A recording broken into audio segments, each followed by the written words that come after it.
Hello.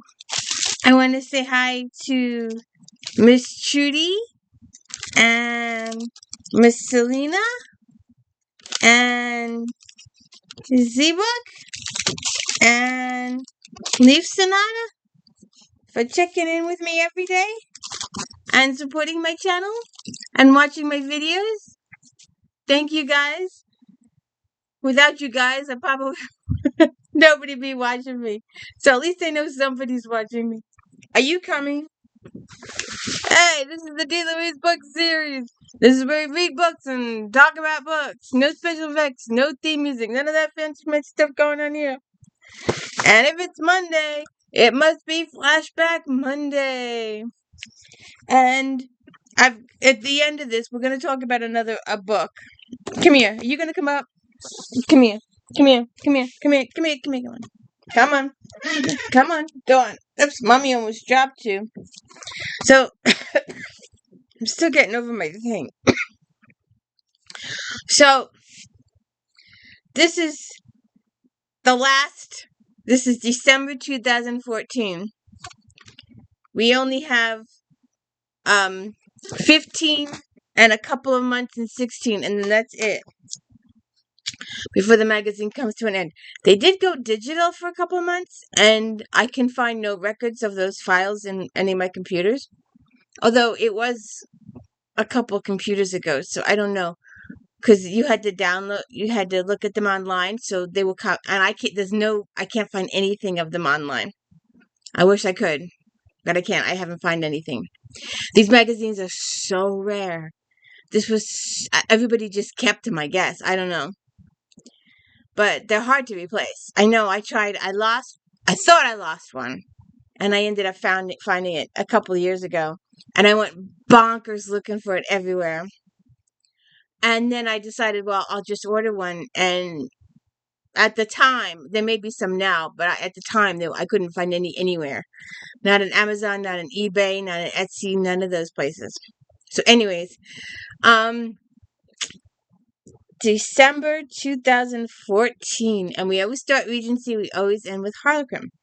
Now, I brought this up. If you haven't seen this video, go back and check it. It was a while ago. But the title had changed. It was Romantic Times book reviews. And when it was going out, it was just RT book reviews. And I also noticed the number of books is less. Because I'm thinking, my pile should be getting bigger, and my pile is getting smaller every month. December's pretty small, my physical pile here. And I realized they only did 236 books. Whereas in previous episodes, they've done over 3 or 289 or 90 or whatever. But there's less books. But I took this out for a reason. We'll talk about it later. It just cracked me up. I was like, and she's gonna do it again. The author's, well, I don't know if she will or not, but she's talking about doing it again. Or let me put it this: she was talking about it. She hasn't talked about it in a while. But so we always start with Regencies, and we've only got a few. Usually I'll have a stack of Regencies to talk about, but not today. So there's our inside cover. Our directory. In all these magazines, they never ever indexed teen. It was the only section not indexed.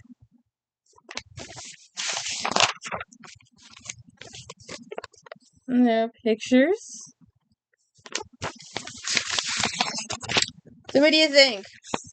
I had to look at this picture twice. You have to read it to get it. The wife, all prim and proper, the maid, and then the mistress. It took me a minute to figure it out. Also, you know how we talk about naked guy on the cover? When I turn this magazine over, I've got to figure out what this chick's last name is because her last name is cut off. But back in the day, you had Sanheim, Samhaim.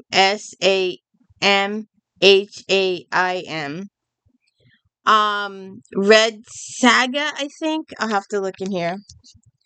And yeah, Red Sage. Red Sage. Red Sage. And Sanheim. And Eller. Ellora were your erotic books. But I saw this because I've been trying to decide if I should do an M&M and an F&F video. And I've compiled about 20 M&Ms right now. They were very easy. And I compiled the listing of the M&Ms, Regencies, Contemporaries, some Paranormals. I have to go back now, or I may not go back. I'll have to think about it. I'll have to ask the opinion. I may do a separate one. I never checked the erotica section for the M&Ms. And they exist in the M&Ms too. And I was trying to avoid...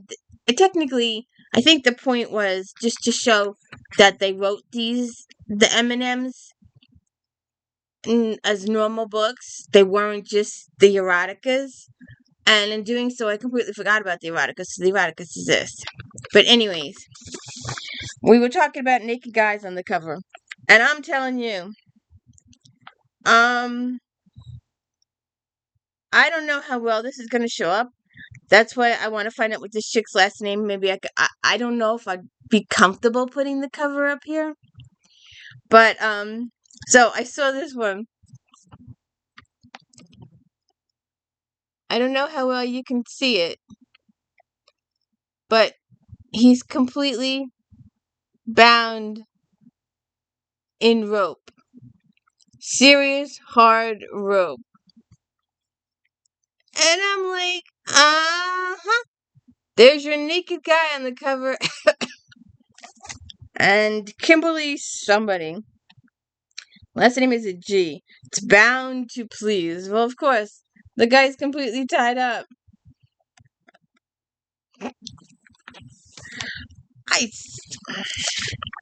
That could be a good cover for my M&Ms.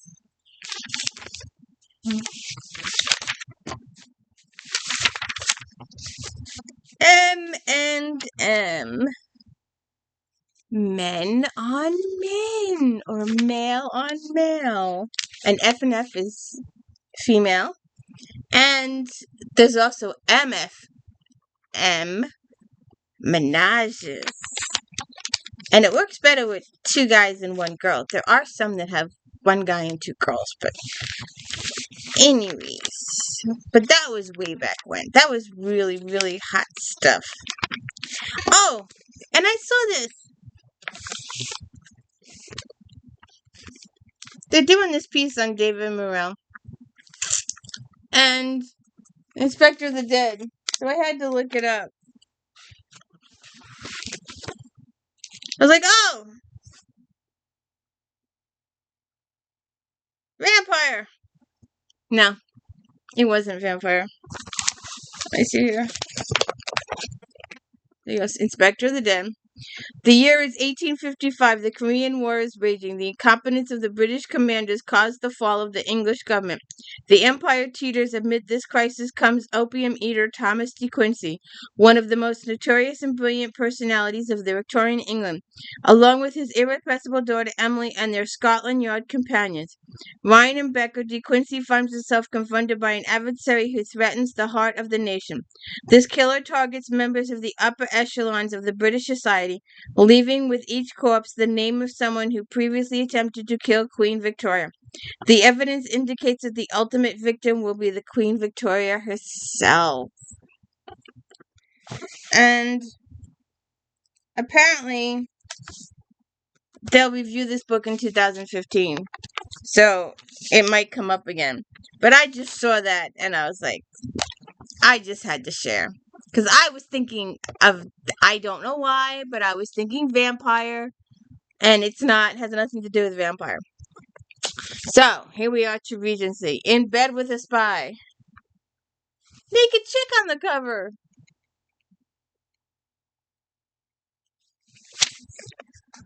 4.5 stars. The Spy in the Ton series continues with another powerhouse read from a talented newcomer who crafts an incredibly paced, dramatic thriller. The characters' passionate romance and adventure will captivate, enthrall, and take readers' breath away. When Lila's Fairchild husband is killed at Waterloo, she enters the battle intent on killing those responsible. She unknowingly encounters a British spy on the field, Alistair Whitmore, the Marquis of Angleford, who is fascinated by her. When they meet in a ballroom 2 years later, he is even more intrigued. Alistair is shocked when he discovers Lila's secret medallion, which belongs to the ruthless band of assassins, the Black Adders. After interrogating Lila, he realizes she is innocent, but her husband is not. I need one of my pens here so I can mark down the time thing. I've been forgetting to do the time thing.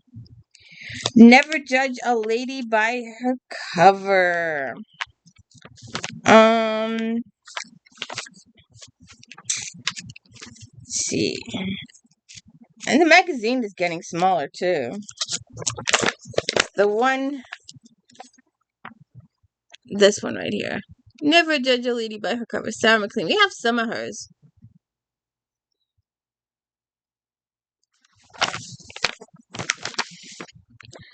Um, 4.5 stars. And for the reference, I usually only do 4.5 or 4.5 stars. On occasion, I will do a 3. Today there was a 2 in the midst here.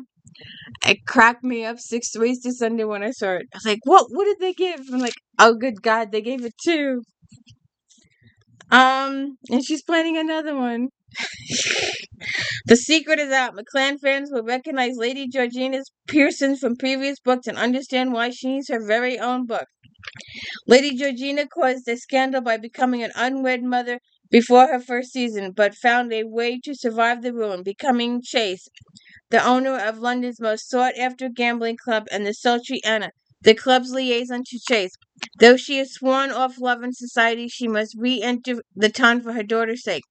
Newspaper publisher Duncan West is drawn to her and sadly vows to help her find a husband, but Duncan also needs Chase's help in unmasking a traitor. Twice tempted. Let's see.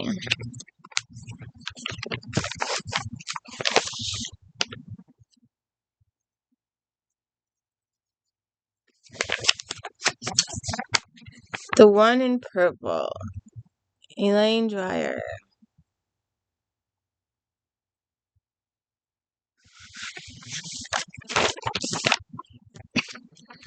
4.5 stars. It's part of Drake's Rake series. Readers know there is an equal measure of fast-paced adventure, passion, poignancy, and emotional depth.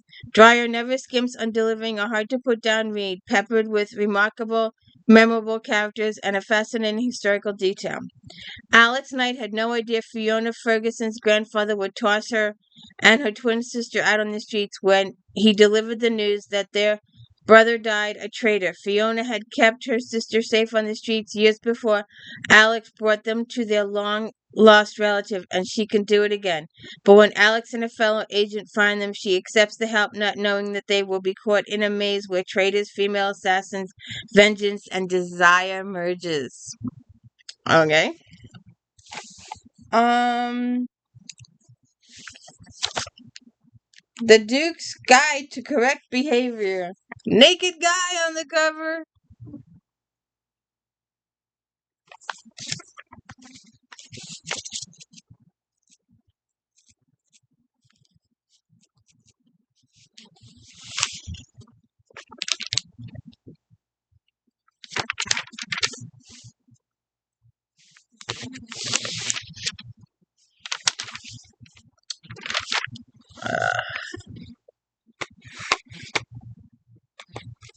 Just a second, I gotta check something.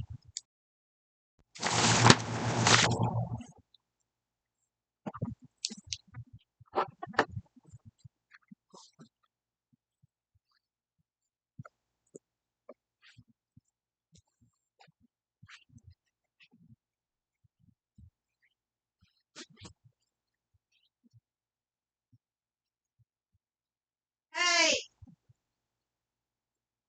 Hey!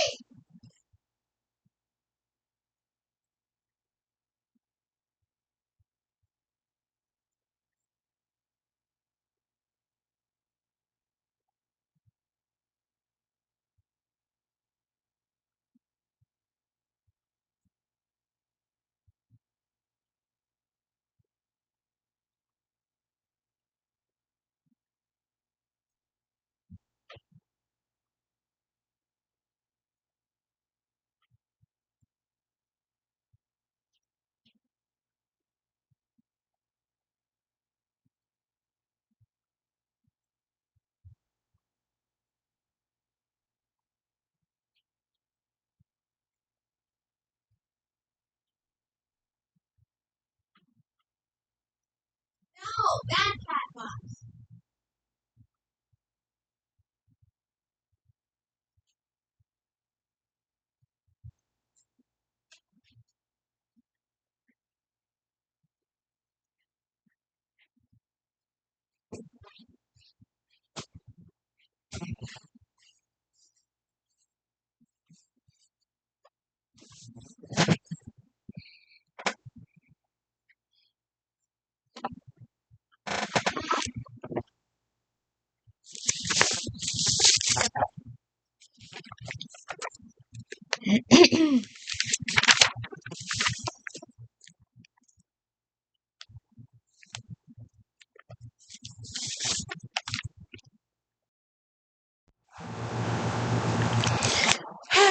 The Duke's Guide to Correct Behavior.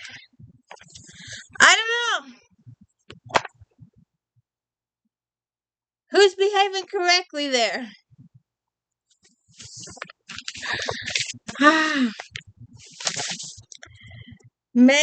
Megan Frampton, 4 stars.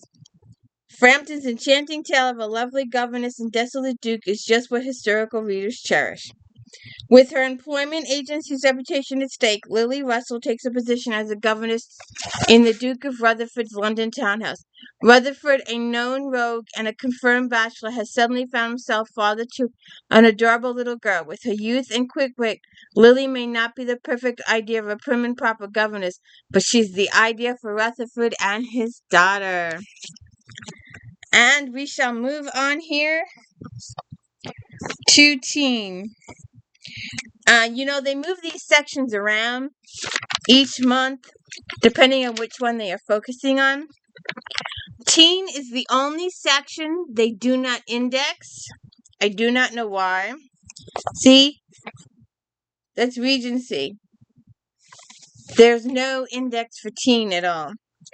And why I never tore these cards out, I don't know. So, I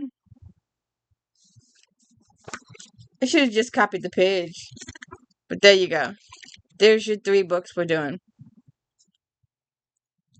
Prince Dawn's, Captive, and Caught. Look! Top pick! 4.5 stars, Princess of Thorns, Stacy J. Mesmerizing and full of magic, Princess of Thorns is absolutely riveting. Disguised as a boy, Princess Aurora sets out with Prince Nicholas to free her brother and reclaim her throne from the Ogre Queen. But with curses of their own to break, both Aurora and Nicholas have more secrets than either could suspect. As they grow closer and the truth becomes harder to conceal, Aurora must discover how strong she truly is. The Captive. The grim second chapter in the Black Coat Rebellion series shows even more unimaginable horrors in a future United States. Carter's writing is smart. Readers will feel as if they're really elsewhere experiencing Kitty's anguish. Kitty, still masquerading as the Prime Minister's niece, Lila Hart, is fed up with being a pawn in someone else's shame. She takes matters into her own hands, uncovering some essential information in the rebellion. In the process, but after a wrong move, the Prime Minister decides she's no longer of use to him, sending Kitty to the place she would rather die than return to. Caught Up, Amir Abrams. They say opposites attract. Protagonist Kennedy learns a lot about life when she leaves the suburbs to party on the other side of town, with all the drama of the bad boys, potheads, baby mamas, and danger. Kennedy is a good girl from the suburbs who is so enamored with bad boys she lands herself in a world of trouble. Hanging out with her coworker Sasha on the other side of town, she is hit hard on by the guys and picked on by the girls. Those are your 3 books. And on to mainstream.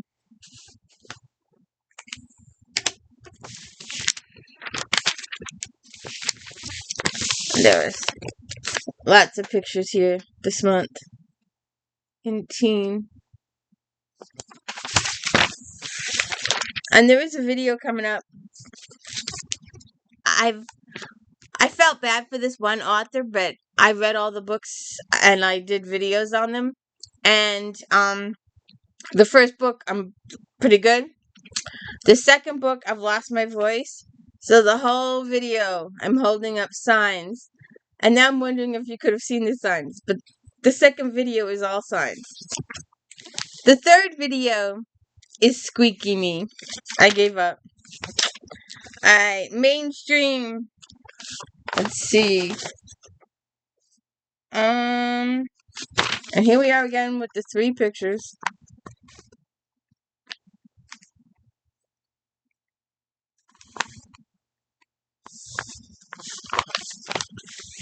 There we go.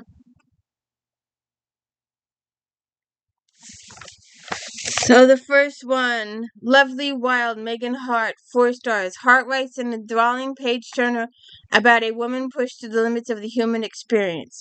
Raised by her grandmother in a feral living conditions until she was 8, Maricolda once longed for rescue by her forest prince. Now she barely remembers her childhood, even though she is obsessed with maintaining an organization, a life for her husband and her children, and consumed by the need to hide food. She's got an issue there. Farewell to Cedar Key, Terry DuLong. For those who have fallen in love with the small town charm of Cedar Key, DuLong's final book in the series does not disappoint. In the 16 years since her daughter was born, Josie Sullivan has been a dedicated mother above all else. Despite returning to school, beginning a rewarding career in nursing, and reigniting her personal passion for knitting, romance has remained on the back burner until she meets the new doctor. Power, Seduction, and Scandal, Angela Winters, 4 stars. The latest installment of the DC series still has the drama that readers expect. However, there is a natural maturation of the characters showcased in how they handle the drama in their lives. Charisse is in a good place in every area of her life and is on track to become the press secretary for the president-elect. Then the position is given to a man who isn't qualified. She makes it her mission to discover the truth. Erica has to work for everything her entire life and still holds animosity towards Joanne, the man who fathered her child, but keeps his dirty little secret. When her father commits suicide and leaves Erica $1 million, her outlook on life changes. They didn't make a hill of beans of sense, but anyways, those are your 3 books. Alright, inspirational. And I usually find quite a few of these, and I didn't. There's not many. There's not many at all.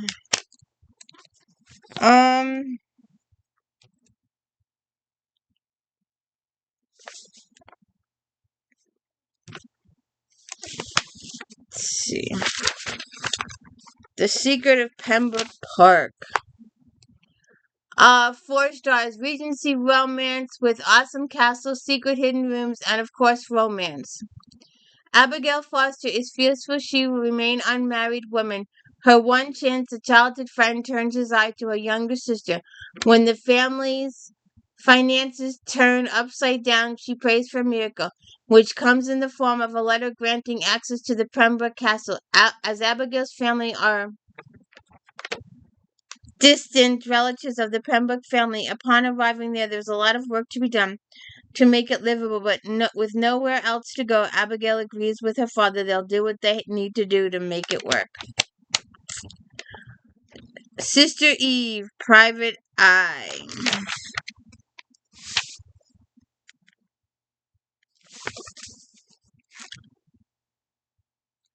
4.5 stars. A new contemporary mystery series has murder, mystery, laughter, and crime-solving none. Sister Evangeline Devine needs to clear her head, and the only thing that works for her is riding her motorcycle on the roads of New Mexico. Her father has requested that she take a leave of absence to help him recover from surgery and to help with his detective agency. When the case takes an unexpected turn, both the agency and the police department will need to work together to solve it. Alright, let's move on to sci-fi.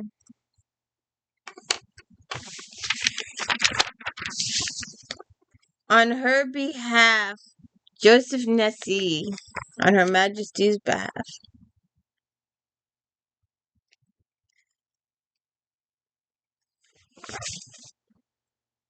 4.5 stars. Joseph Nessie's apparently boundless imagination and thoroughly engaging storytelling make even the unlikely of stories compelling. The second entry in the Great Undead War series is one which fans of horror and history alike will reveal. At the close of 1917, the German army unleashed a new form of gas that brought the dead back to life and set them rampaging across London. But when word reaches the Allies that Princess Veronica, the last remaining member of the royal family, is alive, it's up to Captain Michael Burke to face all the dangers of this new mad world and rescue her. Aww. Symbiont Grant.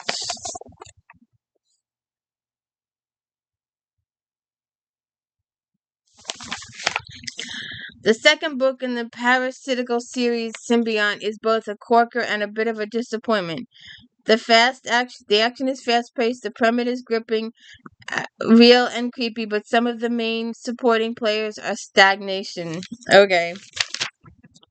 Sally's life and indeed world has become irreversible change. The apocalypse is truly here, and it has been engineered and put aside most of humanity. But something about Sally is different enough to make 3 factions of research attempt to kidnap her. Okay. That didn't make a hill of beans of sense. Okay. And the one book I did see. Don't fall.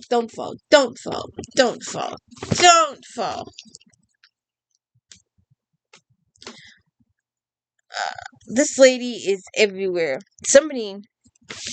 I'll talk about her. This Mephisto. Still popular today. It only got 3 stars, however. While reading Heritage of Sindor, this reviewer finally determined what is about Modesto's writing that is both amazing and frustrating. This moment of clarity came during a description of a military campaign and the logistics of his movement. Modesto's ability to craft words in a beautiful landscape are always present. However, speaking as someone who has been on military deployment, they are mostly boring with many moments of pack up, move, wait, pack up, move, wait.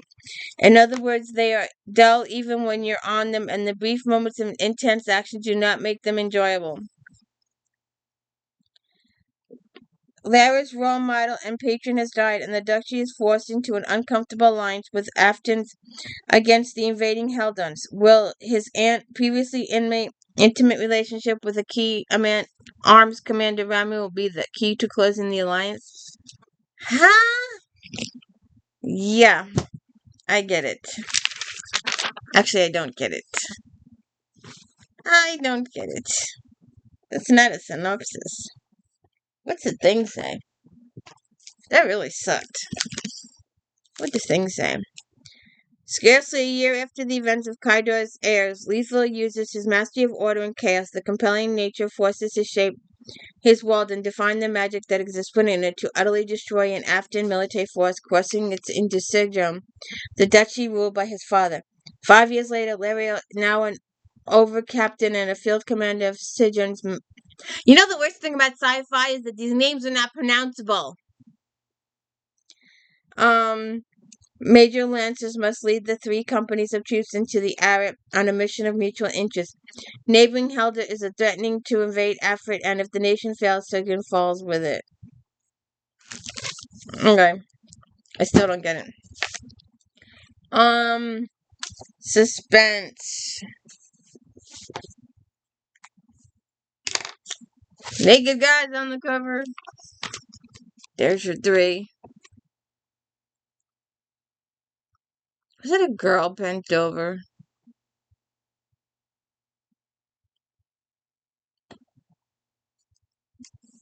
Topic. Let's see. Hard to Come By. Laura Kane. 4.5 stars. Danger is ratcheting up and creeping closer to home in the 3rd installment of Kay's edgy and thrilling Hard Ink series. To learn the truth about her botched last mission, the surviving team members need to find Manny Gores, a fellow former Special Forces operative who more recently has been providing muscle for the deadly church gang. Their best lead to monitor Garrett's sister Emile, so Derek Morris stages a meeting with Emile at the coffee shop. Mars and Emile click from the start, and Mars can't believe she's involved with her brother's schemes.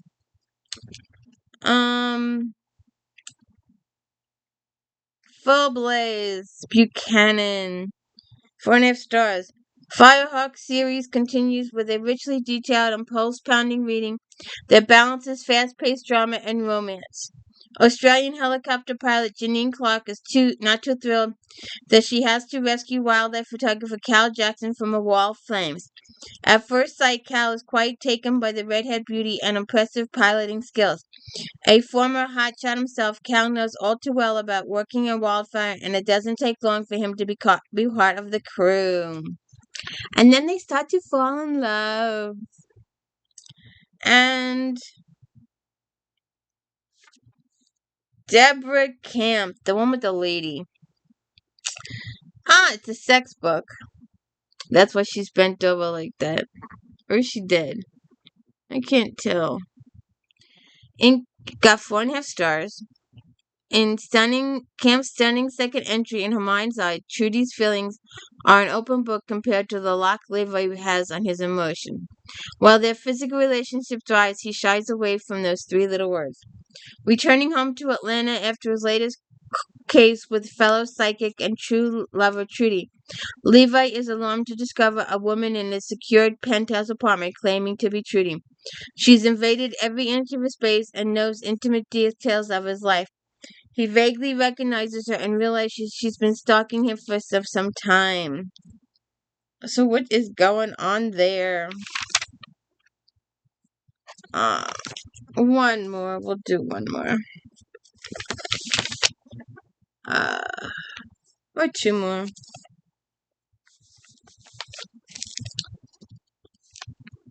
Lindsay McKenna, Wolfhaven, and Miss Walker here. Motorcycle guy, naked guy on the cover, Full Throttle. I was looking for them. I couldn't find any. Lord, that book has wear on it. Where was I? Oh, let's do Wolfhaven first. 4.5 stars, Lindsay McKenna. In her latest novel, McKenna handles the topic of military post-traumatic stress disorder with ease and gentle honesty. Former Navy SEAL Gray McCoy runs the Wildlife Center at Elkhorn Ranch in Wyoming. When former Navy Lieutenant and R.N. Skylar Pascoe is assigned to assist him, Gray becomes insistently protective of her, a former prisoner captured by Taliban and tortured. Skylar is fragile, broken, and suffering from post-traumatic disorder. So they get together, her. Julianne Walker, The Boys in Black, offer another installment of Walker's Black Knight Incorporated. Readers will be happy to see that the story is just as quick-witted and action-packed as previous books. As the president's daughter, Abby Thompson is used to being in the public eye. When word gets out that there is potential threat on her life, Carlos Steady Seto is called to keep her safe. Oh. Alright, let's move on to mystery, my favorite section. And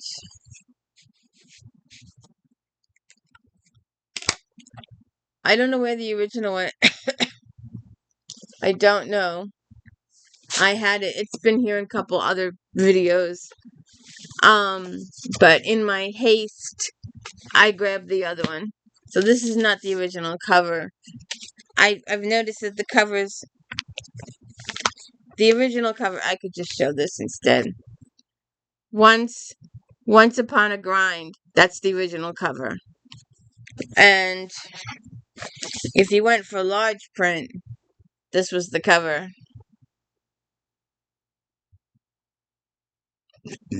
But if you buy the mass market paperback, that's the cover, and this is the one we've shown before. This is that one.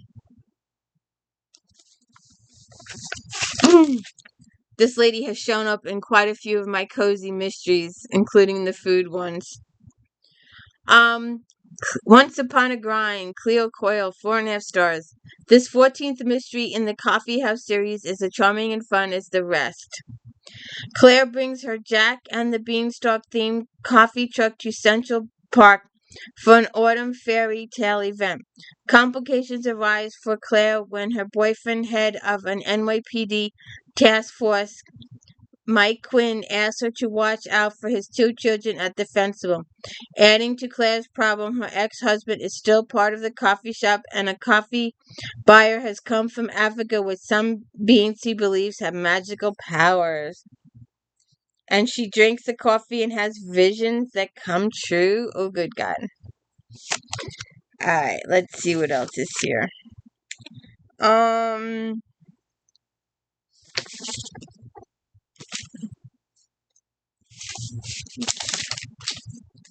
Stephen James, checkmate. 4.5 stars. In the final installment of the Bowers Files, James creates a multi-layered tale that leaves readers breathless. Fans and newbies alike will be drawn into the life of Patrick Bowers and his hunt for nemesis. While undercover FBI office in Washington, D.C. is bombed, Patrick Bowers vows to find the one irresistible. As his hunt progresses, Patrick and his team uncover a plot that is more sinister than they imagine, with Patrick unwittingly at the center of the killer's plot. When Patrick's nemesis, Richard Bask, reemerges, Richard is put to the ultimate test, one that he may not survive.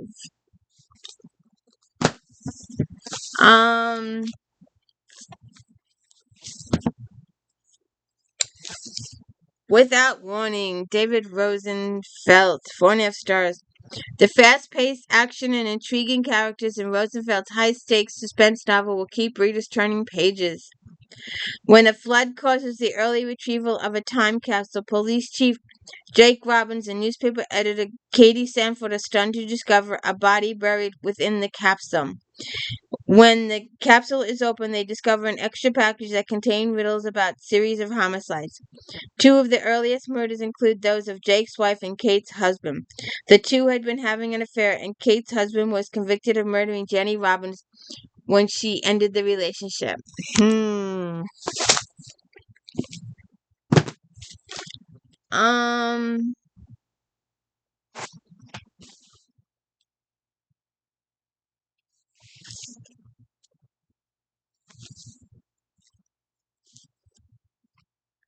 Figures it's the one at the bottom of the pile.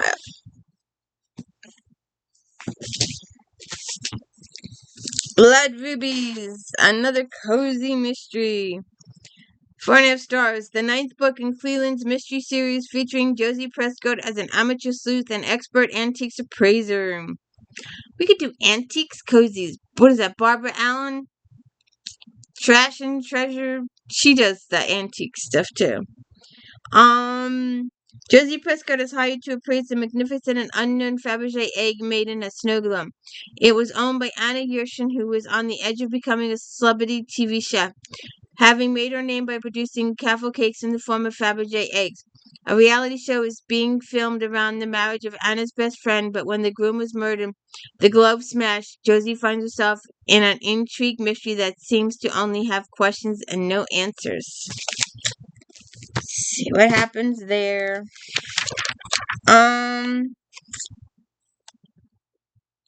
Now,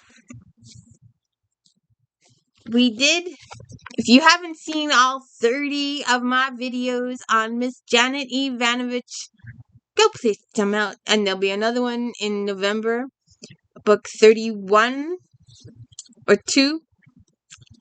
And this is a side shoot of it.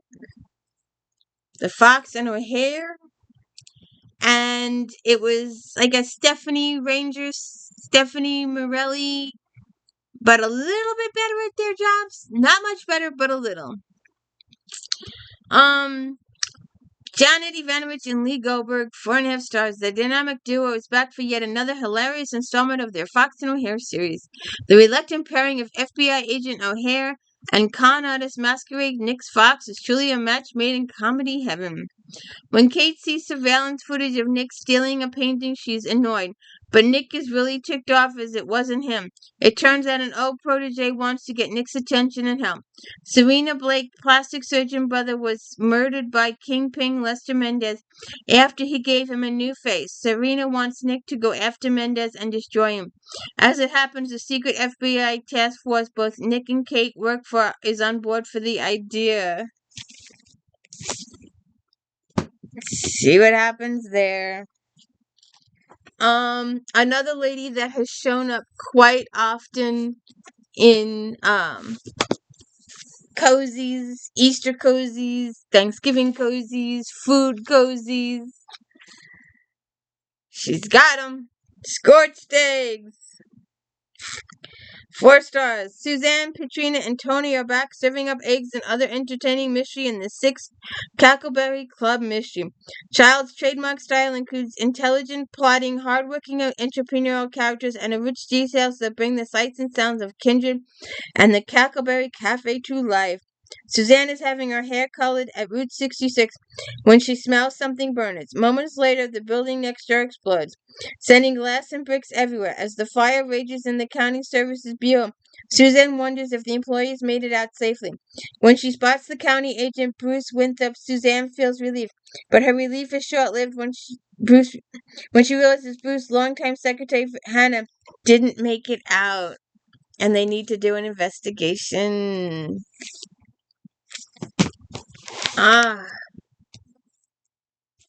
Miss Blackwell, the witch lady. We started reading this. I don't know what happened. Her witchy series. We did the first 2, I think. 4 stars. Blackwell takes readers through history surrounding an ancient building in Scotland. Mel Turner is asked to assist in restoration of an old monastery that was shipped over from Scotland. Her boyfriend Graham has asked her specifically because she can communicate with the departed. It seems that there have been several accidents on the site, leading the workers there to claim that it is haunted. Mel's first clue that something is amiss, a dead body has been discovered. Fascinated by the tales surrounding the monastery, Mel and Graham start looking into the leads to see if they can figure out the reason for the haunting. An injury on the site makes it apparent that they are dealing with a real monster. Okay.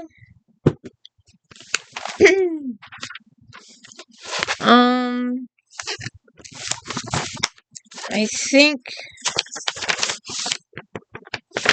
that is it for mystery, excuse me.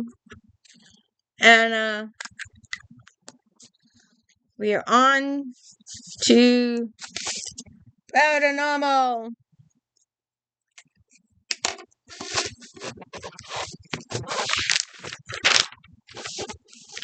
Oh, I completely skipped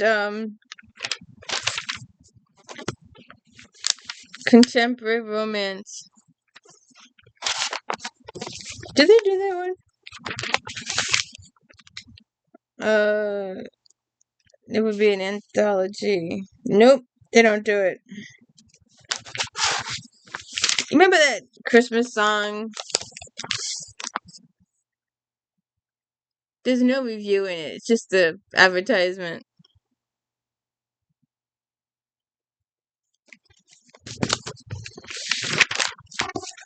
Alright.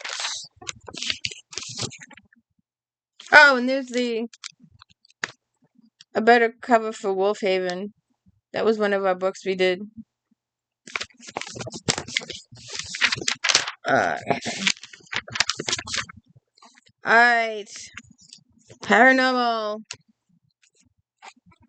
Larissa I own. Reverend. Naked guy on the cover.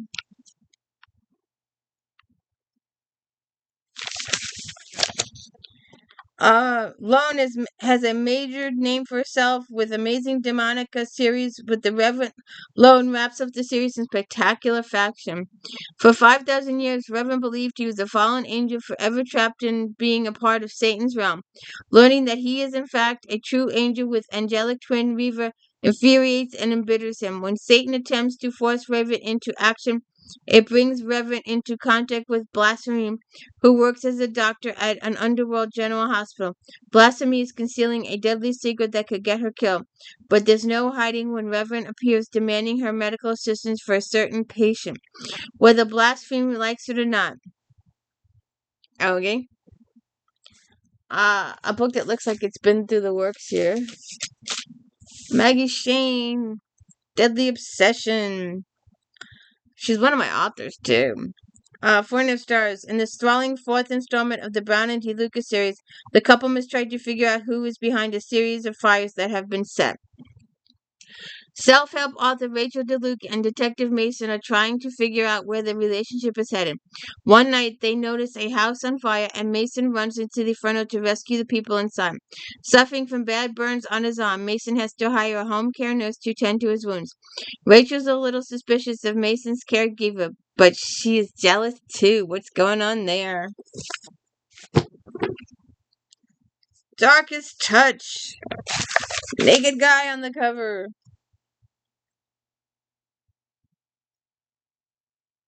I have quite a few of the dark novels, but not that one.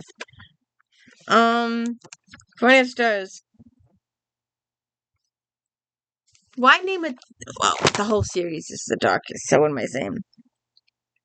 I just like why if it should be a dark cover, but instead of all white. But it's the name of the series, The Darkest Hour, Darkest Kisses, something like that. I forget. It's all over there on the bottom shelf.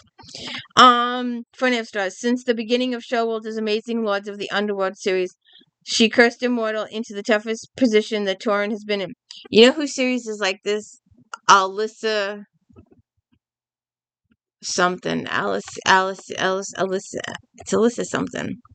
But she also wrote, and I never could understand vampires under the water. And my mind I have them though, but it's just, so their vampire in their kingdom is under the water. I just don't get it. Currently trapped in Cronus prison, Taurus is horrified that it inadvertently infects and kills human Mary Cecil, the legendary Red Queen. Is also trapped in prison, and she is enraged that her best friend Mary is dead. Killy vows to avenge Torrin and eventually destroys the prison to get at him. Even knowing she wants to kill Torrin, she finds him irresistible. Oh, good God. I looked for that. And I guess I didn't find it. Chris Caris, Caris, and then Roane, Roan. There's no picture. Yeah, there's no picture. At least I didn't find one. Roan has built a complex world that stands on the edge of disaster, forcing her protagonist to accept that blood chain alliances may all that can save them. Although she is told that the archaeology student Shane Apprentice is critical to survival of the race, Marius is hesitant to drag her into the danger of the life. So it's Unchained and it's Chris Roan. Alright. There's quite a few here that I would have done, but I couldn't find. Alright, so let's get over to, if you haven't seen my video on this, I did the entire series, and it sounds pretty good. It follows this couple from their meeting up until the presidency type situation. Universal Alien, 4.5 stars, top pick. The 10th outing of Koch's insanely fun Alien series illustrates perfectly the "be careful what you wish for" theme. In this book, there are only not one but two kitty cats, each trying to make sense of the bizarre situation she finds herself in. Wife of Vice President causing potential international incident, and the Australian Kitty slips, falls, and hits her head, during which she sees the universe wheel and wakes up in an alternate city, one where she's married to Chucky Reynolds, and Jeff and the Alpha Centauri aliens never arrived. It's a cute series. I've talked about this lady several times. I mentioned one of her books the other day. Uh, those right there. Come back here. Those on the other side of, not this side of the candle, but the other side of the candle. I can't even do it. Alright. Those. And they continue over there. To there. To there. To that candle. Those are my Charlene Harris's. And I asked her, what did we talk about? Oh, Gunny Rose. We talked about Gunny Rose. And I just couldn't. I just don't like it. And, she also did the Midnight series. Those are over there too. And they were on NBC for a couple of years and then it stopped. And I talked about how much that series was just the first book. It took me almost a year to read. Once I got past the meet and greet, I read it in 15 minutes. But up until that point, the meet and greet was driving me an absolute. I just couldn't handle it. It was just ugh. You know, the Regencies where they go for the ride in the buggy in the park and they meet all the different couples that will show up later in the books or show up later in the series. This is, it's just, oh, good God. So anyway, I asked her the other day if there'd be any more Sookies, and she said no. So I will probably not ever read Charlene Harris again, except for Sookie. So this was a group of my authors: Rachel Kane, Mary Janice Davison. If you haven't seen my Betsy the Queen, the Undead talk, I did it when I very, very, very first started making these videos. And if you haven't done the videos on those books, and not the videos, the audio books, to hear the character, the Louboutins and the shoes, ooh, the shoes. If you can throw away all of your stuff about vampires drinking blood and only coming out at night and all those fancy rules, but you love fashion and shoes, Betsy's your queen. Jonathan Mayberry and Sean McGuire, dead but not forgotten. Top pick, 4.5 stars. This wildly entertaining anthology features well-known authors delving into the lives of existing characters found in Charlene Harris's Sookie Stackhouse novels. 15 stories, cleverly and humorously written, shed light on several secondary characters who are as diverse as can be. Adele Stackhouse, Sookie's grandmother, has a journal that tells the story of how Sookie's true lineage, Asalid Havero, the werewolf who has always had a thing for Sookie, reflects on his prom date of long ago. Amelia, New Orleans witch with whom Sookie has crossed paths with several times, desires to control the wind to help regulate storms that pass through Louisiana. These are just a few of the stories in the book. Hey, I gotta put that back on the shelf. I got this one, didn't I? Yes, I did. Ah, shit.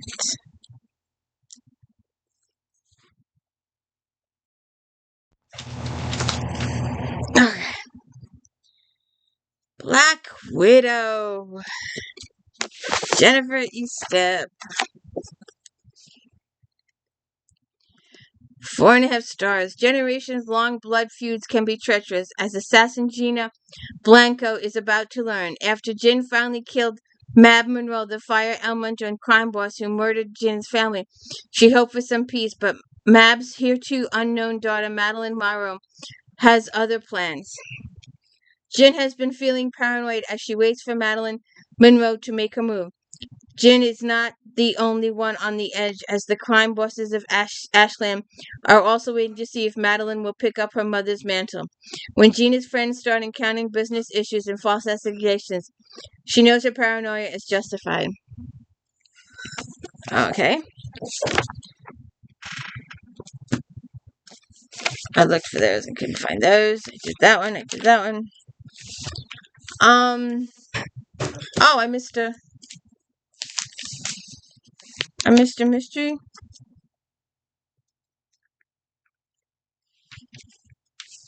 I missed a mystery. That's what happens when you get to the bottom of the pile.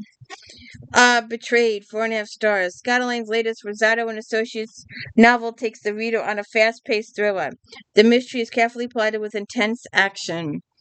Lawyer Judy Carrier finds herself at a turning point in life when her aunt's caretaker and best friend and an undocumented worker is found dead.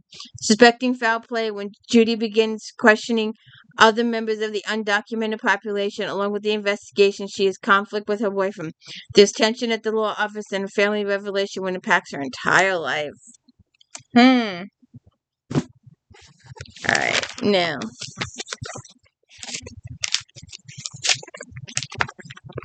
Oh, I did have that one.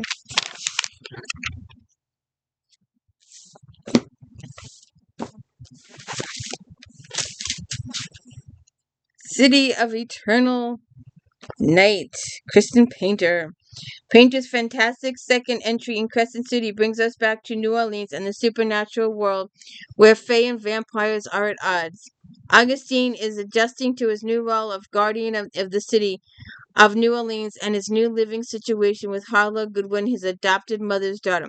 Harlow's feelings for Augustine are softening and the attraction between them is intensifying. When Rue's daughter of the Fae Prime is kidnapped, Augustine is determined to find her at the risk of his own life. He enlists Harlow's help to find her. Okay. Carrie Author. All of her books are over there. I like, my favorite series is the Riley Jensen series. 4 stars. The conclusion of Arthur's exhilarating and long-running Dark Angel series sees the stakes raised even higher for the fierce and fearless Riza Jones. Arthur stakes a commemorable balance. The danger-laden quest drives the plot. The love story provides its backbone, and there's an indispensable amount of poignancy. The quest for the lost key to the gates of hell has commenced, and half-ware of half-Adia Riza Jones knows that her life and the life of her unborn baby, not to mention the whole of humanity, is in jeopardy if she doesn't find the key first. With Madeline Hunter, the head of the Vampire Council, trying to secure world power in a way she can, the quest becomes more important than ever personal because Madeline is prepared to destroy everyone that Riza loves unless she agrees to help the vampire unleash hell. Okay. Alright, now. I have one Harlequin, and we'll get there in a minute. But I wanted to talk. My author, there she is. All of it. Mary's over there. The curtain, I can't move it because the curtain's down. But the entire shelf is Laurel K. Hamilton. I have hardcover, softcover, and the audiobooks. And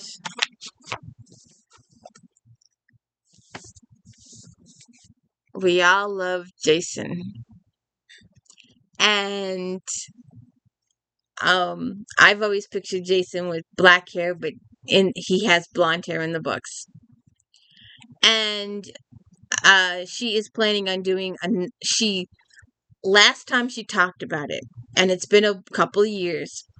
Her plans were she's doing another Mary book right now. She's doing the 10th Mary book. It's been 20 years since she's done a Mary book. And last time I saw a posting from her, she'd hit a snag. She was trying to do a battle scene, and she says, I know how Anita would do this, but I can't do it the way Anita would do it. I have to do it the way Mary would do it. And she was stuck at this crossroads. But the last time she talked about Anita, she was thinking about doing another Jason book and then doing the wedding book. So we may not get the wedding book for another 3-5 years down the road yet. We all hoped that the big book 30 was going to be the wedding, and it wasn't. It was preparations for it. And she started a Jason storyline with 1 or 2 sentences in the book in Smolder. And they didn't talk about it. No, maybe it was Slay. And she wants to finish that Jason story before she gets to the wedding story, because she wants Jason at the wedding, and Jason can't come to the wedding unless she finishes his story. So I think there's going to be at least 2 books before we see Jason again. But to bring to the point that there is a Micah book up there, over there. That's Micah up there. Micah has gotten his own book. And where is it? Towards this way. Raphael got his own book. But Jason has had 2. And in fact, we'll probably have a 3rd book for Jason. And when I saw this book in the magazine to be reviewed, and usually I don't do books, but I had to, if you can see it, 2 stars, just 2, for this Jason book. So I went and looked in this book. I'm glad I had it. Let's see, where is it? And I used to write in this magazine, and I'm very upset with me that I did. But I went and looked up Bloodmore. You see something in common? It also got 2 stars. Both Jason books got 2 stars. Now, the first one,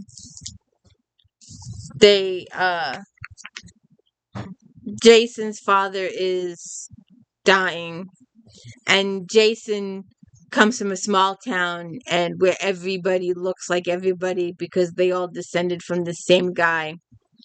And one of the guys that Jason is twins to has some bad people after him, and they do not believe that Jason is not the bad people. And I don't know why Jason doesn't shift. If he shifted, well, he might have, but anyway. It's a really drawn out book. The reviewing for Bloodmore was, the latest volume in Hamilton's best-selling Anita Blake series is contrived and convoluted. The bounds of her world building are stretched to their limits, and very little plot doesn't get going until nearly halfway through the book. When Jason Jean-Claude's Palme de Sang and Anita's friend has a problem, his estranged father is dying and his mother has begged him to come home. Oh yeah, the whole family believes he's gay too. So Anita has to go in there and explain that, yeah, they have sex and she is a marshal and she's not a hooker, and all, it just. And like I said, then they get taken by the bad guys and stuff gets going. So then, in this one, Jason's got a new girl. He's doing ballet, and he's got a new girl, JJ. So the newest novella released from Hamilton focuses on Anita helping her wolf to call Jason with his girlfriend JJ, and helping JJ to understand Jason's need for kinky sex.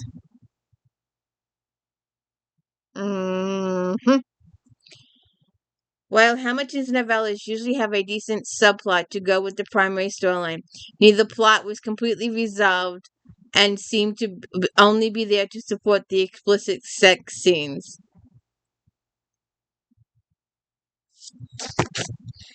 Anita has a problem. She's attracted to Jade, a woman, but doesn't know how to make her happy. It doesn't help that Jade is still suffering some centuries of abuse by her previous master. Jason has a problem too. His girlfriend JJ doesn't understand why Jason needs the rough sex. So, anyways, if you read the first, Guilty Pleasures, Circus of the Damned, Laughing Corpse, Lunatic Cafe, Burnt Offerings, Blue Moon, the first 9 or 10, it's Anita, and she's solving murder mysteries with the cops.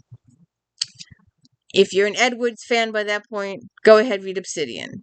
If you're not, just skip it. It doesn't. Narcissus in Chains. Anita has to get past her personal hurdle. And,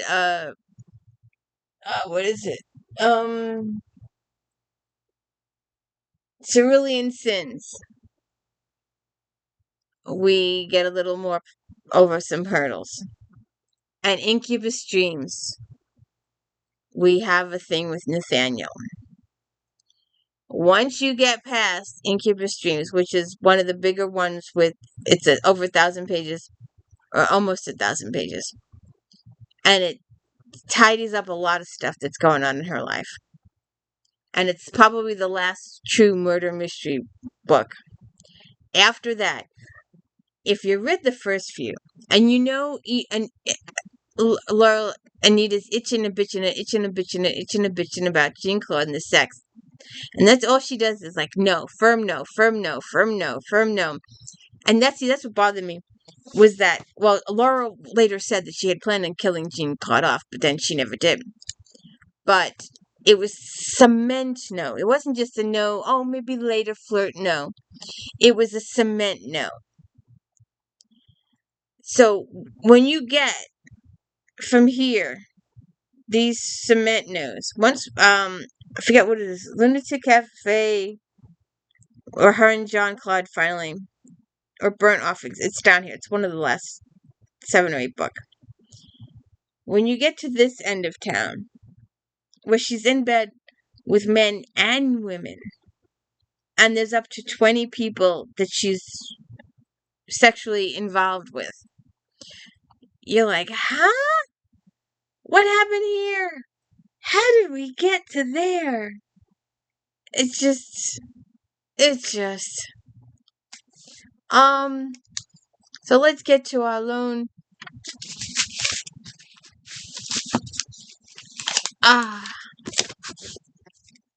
our lone Harley Quinn. It's just, yeah. Let's see. 82.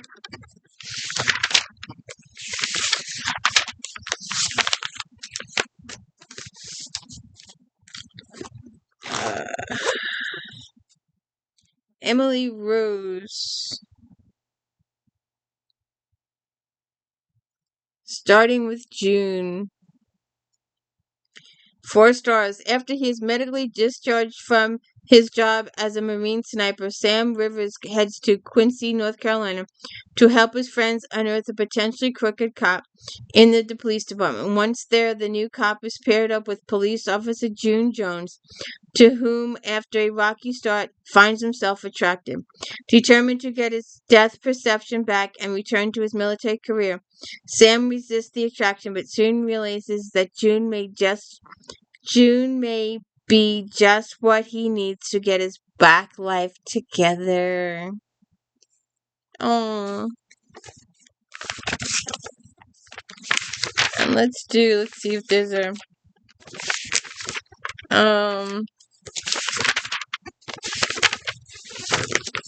let's see.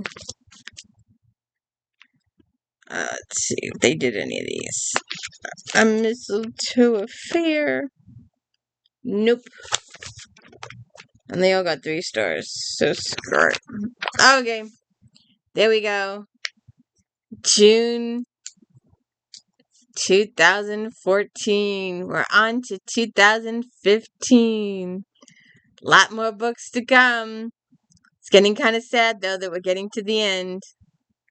I hope you have a good day.